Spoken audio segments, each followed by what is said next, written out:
Item ಯಾವುದೇ ಇರಲಿ try ಮಾಡಿ ಆಚಿ ಚಿಕನ್ ಮಸಾಲಾ.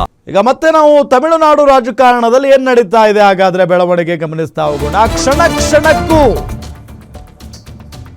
ಕ್ಷಣಕ್ಕೂ ಟ್ವಿಸ್ಟ್ ಸಿಗ್ತಾ ಇದೆ ತಮಿಳುನಾಡಿನ ಇವತ್ತಿನ ರಾಜಕಾರಣ. ತಮ್ಮ ಮಿತ್ರ ಪಕ್ಷಗಳನ್ನೇ ಛೂ ಬಿಟ್ಟು ಟಿವಿಕೆ ಜೊತೆ ರಾಜಕೀಯ ದಾಟ. ಟಿವಿಕೆಗೆ ಟಕ್ಕರ್ ಕೊಡಲು ಡಿಎಂಕೆ ತೆರೆಮರೆಯಲ್ಲಿ ತಂತ್ರಗಾರಿಕೆ ಮಾಡ್ತಾ ಇದೆ. ತಮ್ಮ ಮಿತ್ರ ಪಕ್ಷಗಳನ್ನೇ ಛೂ ಬಿಟ್ಟು ಟಿವಿಕೆ ಜೊತೆ ರಾಜಕೀಯ ದಾಟವನ್ನ ಆಡಿಸ್ತಾ ಇದ್ದಾವೆ.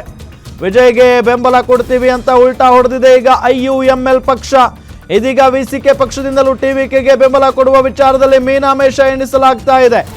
ಎರಡು ಪಕ್ಷಗಳನ್ನ ಮುಂದೆ ಬಿಟ್ಟು ಡಿಎಂಕೆ ಚದುರಂಗದಾಟವನ್ನ ಆಡಿಸ್ತಾ ಇದೆಯಾ? ಸ್ಟಾಲಿನ್ ತಂತ್ರಗಾರಿಕೆ ಏನು? ಟಿವಿಕೆ ವಿರುದ್ಧ ಷಡ್ಯಂತ್ರ ಮಾಡ್ತಾ ಇದೆಯಾ ಡಿಎಂಕೆ? ಟಿವಿಕೆಗೆ ಟಕ್ಕರ್ ಕೊಡುವುದಕ್ಕೆ ಡಿಎಂಕೆ ತೆರೆಮರೆಯಲ್ಲಿ ತಂತ್ರಗಾರಿಕೆಯನ್ನ ಮಾಡ್ತಾ ಇರೋದು. ತಮ್ಮ ಮಿತ್ರ ಪಕ್ಷಗಳನ್ನ ಛೂ ಬಿಟ್ಟು ರಾಜಕೀಯ ದಾಟವನ್ನ ಆಡ್ತಾ ಇದೆ ಟಿವಿಕೆ ಜೊತೆಗೆ.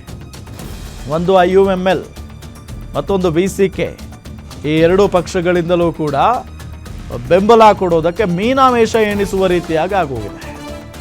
ಸೊ ಇನ್ನೇನು ಒಂದು ಹಂತದಲ್ಲಿ ವಿಸಿಕೆ ಟಿವಿಕೆಗೆ ಬೆಂಬಲ ಕೊಟ್ಟೇ ಬಿಡ್ತು, 118 ಆಗೇ ಬಿಡ್ತು ಸಂಖ್ಯಾಬಲ.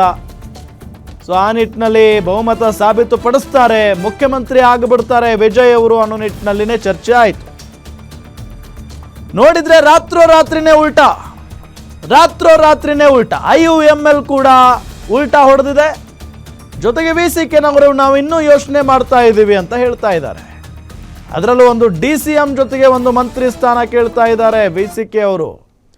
ಈಗ 2 ಸ್ಥಾನಗಳಿರುವಂಥ ವಿಸಿಕೆ ಅವರೇ DCM ಸ್ಥಾನ ಕೇಳಿಬಿಟ್ರೆ 5 ಸ್ಥಾನಗಳಿರುವಂಥ ಕಾಂಗ್ರೆಸ್ನವ್ರು ಇನ್ನೇನು ಕೇಳಬಾರ್ದು. ಸೊ ಹಾಗಾಗಿನೇ ಇಲ್ಲಿ ಟಿವಿಕೆ ಮೀನಾಮೇಷ ಎಣಿಸ್ತಾ ಇದೆ ಮಂತ್ರಿ ಸ್ಥಾನ ಅಥವಾ DCM ಸ್ಥಾನ ಕೊಡೋದಕ್ಕೆ. ಸೊ ಇದೆಲ್ಲದರ ಜೊತೆಗೆ ಈಗ ಬರ್ತಾ ಇರುವಂಥ ಅಪ್ಡೇಟ್ ಪ್ರಕಾರ ಡಿಎಂಕೆಯ ಸ್ಟಾಲಿನ್ ಇಲ್ಲಿ ತಮ್ಮ 2 ಮಿತ್ರ ಪಕ್ಷಗಳನ್ನು ಛೂ ಬಿಟ್ಟು ಟಿವಿಕೆ ಜೊತೆಗೆ ಚದುರಂಗದಾಟವನ್ನು ಆಡ್ತಾ ಇದ್ದಾರಾ ಅನ್ನೋ ಪ್ರಶ್ನೆ. 2 ಪಕ್ಷಗಳನ್ನು ಮುಂದೆ ಬಿಟ್ಟು ಡಿಎಂಕೆ ಪಕ್ಷ ಟಿವಿಕೆ ಜೊತೆಗೆ ಚದುರಂಗದಾಟ ಆಡ್ತಾ ಇದೆ. ಈಗ ವಿಸಿಕೆ ಪಕ್ಷ ಕೂಡ ಟಿವಿಕೆಗೆ ಬೆಂಬಲ ಕೊಡುವ ವಿಚಾರದಲ್ಲಿ ಮೀನಾಮೇಷವನ್ನು ಎಣಿಸ್ತಾ ಇದೆ. ಸೊ ಹಾಗಾಗಿನೇ ಭಾಳಷ್ಟು ಕುತೂಹಲ ಇದೆ, ಏನಾಗುತ್ತೆ, ಏನಾಗಬಹುದು, ಜೊತೆಗೆ ಬಹುಮತ ಸಿಗುತ್ತಾ ಇಲ್ವಾ, ಸಾಬೀತುಪಡಿಸೋದಕ್ಕೆ ಸಾಧ್ಯನಾ ಇಲ್ವಾ? ಒಂದು ಹಂತದಲ್ಲಿ ಎಲ್ಲ ಹಾಗೇ ಹೋಗ್ಬಿಡ್ತು. 3ನೇ ಬಾರಿಗೆ ರಾಜ್ಯಪಾಲರನ್ನ ಭೇಟಿ ಮಾಡಿದ್ದಾರೆ ವಿಜಯ್ ಅವರು. ಸೊ ಹಾಗಾಗಿ ನಿನ್ನೆನೇ ಇದೆಲ್ಲ 3ನೇ ಬಾರಿಗೆ ಭೇಟಿ ಮಾಡಿದ್ದಾರೆ. ಸೊ ಹಾಗಾಗಿ ಇನ್ನೇನು ಸರ್ಕಾರ ರಚನೆ ಆಗಿಬಿಡುತ್ತೆ. ನೋಡಿದರೆ ಡೇಟ್ ಅಥವಾ ಈ ಟೈಮ್ ಕೂಡ ಅನೌನ್ಸ್ ಆಗಿತ್ತು, ಬೆಳಗ್ಗೆ 11 ಗಂಟೆ 5 ನಿಮಿಷಕ್ಕೆ ಅಂತ ಹೇಳಿ.